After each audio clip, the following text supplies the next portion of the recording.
I'm a tad early at the moment. Give it another half hour or so,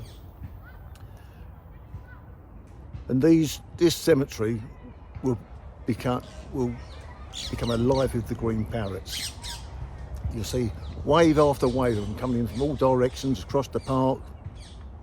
That direction, that direction, that direction. There is absolutely hundreds of them.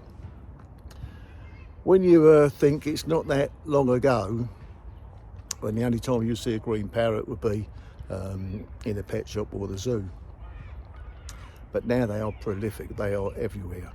They seem to gather in this cemetery and the park, by the way.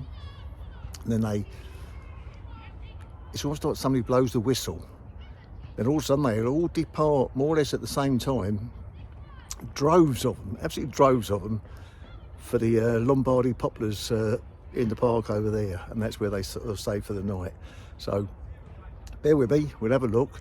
Not sure how good images I'll get of them, but it will just give you a little bit of an idea of what we're on about.